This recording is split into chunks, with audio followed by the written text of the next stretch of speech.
Hello everyone.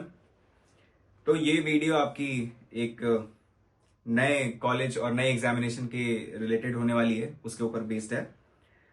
वो exam का नाम है AIET। इसका मैं पहले आपको एक बैकग्राउंड दे देता हूं।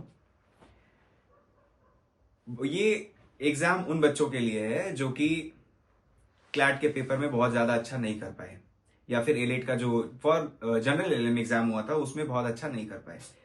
क्योंकि हम मोस्ट ऑफ द बच्चे स्टूडेंट्स जो नॉन एनएलयू बैकग्राउंड से है, उनका ये वन ऑफ द ड्रीम होता है कि वो एक बार तो एनएलयू का एक्सपीरियंस ले।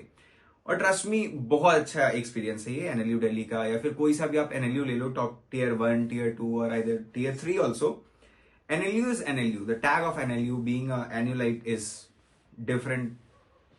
सो मैं आपको डिमोटिवेट नहीं कर रहा, मैं आपको बस ये बता रहा हूं कि अगर आप लोगों ने अभी तक जितने भी मेन एग्जाम्स, मेन एंट्रेंसेस हो चुके हैं, that is CLAT PG, AILET PG, CUET PG, तो अगर इन सब में अगर आपका एक अच्छा स्कोर नहीं है और आप स्टिल चाहते हैं कि आप एक बहुत अच्छे, बहुत रेप्यूटेड कॉलेज से LLM करें, और अगर आपका इंटरेस्ट है in the field of intellectual property right, तो एनएलयू दिल्ली का ये कोर्स आपके लिए बहुत ही अच्छा होने वाला है गाइज। आईपीआर स्पेशलाइजेशन ना, इसमें आपको स्कोप बहुत ज्यादा मिलेगा, बहुत ही। आई डोंट मीन दैट जो अदर कोर्सेस है या ब्रांचेस है in the field of LLM वो अच्छे नहीं है, वो भी अच्छे है। बट अगर आपको इन द फील्ड ऑफ, अगर आपको एकेड्स में भी जाने हैं, या फिर अगर आपको पॉलिसी रिसर्च में जानी है, आपको कॉर्पोरेट में जाना है, तो आपको आईपीआर स्पेशलाइजेशन एक बहुत अच्छा स्कोप वाला एक स्पेशलाइजेशन होगा जो कि आपको करना चाहिए।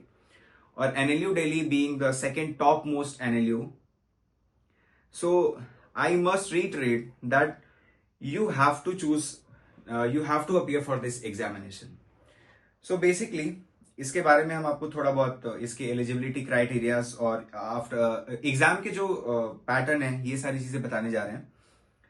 तो अभी क्या है ना कि हमारा एलेट का जो पेपर है, तो एलेट का जो पेपर होता है वो जनरल LLM के लिए है। जैसे कि एनएलयू दिल्ली 3 कोर्सेज कराते हैं in the field of LLM।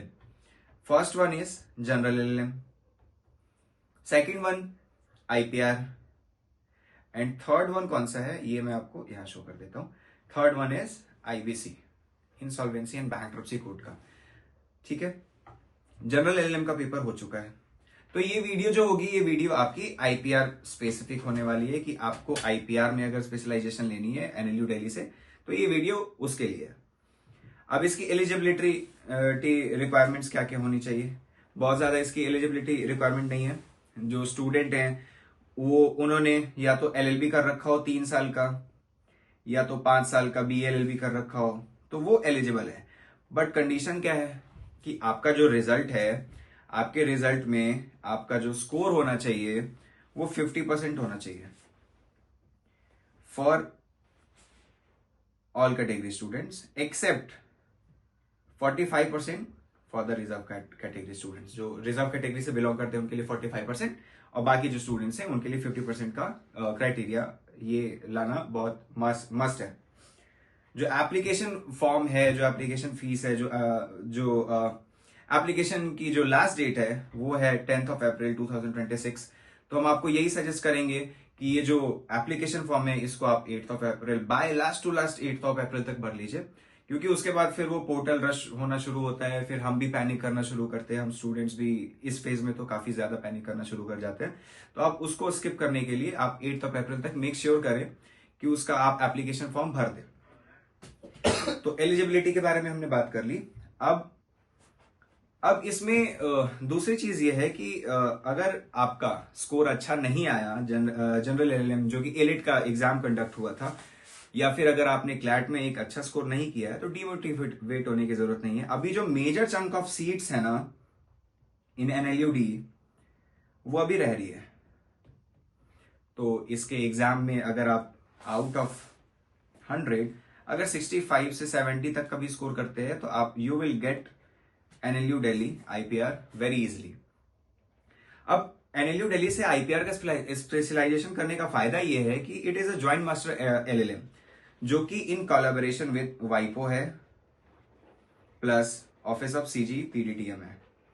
तो इनसे क्या होता है ना, इनके कोलैबोरेशन से आपका जो स्कोप है ये और ज्यादा वाइड हो जाता है यहां से इस कोर्स को परसू करने के बाद। So the application form fees will be 3000 rupees, जो कि नॉन रिफंडेबल होगी।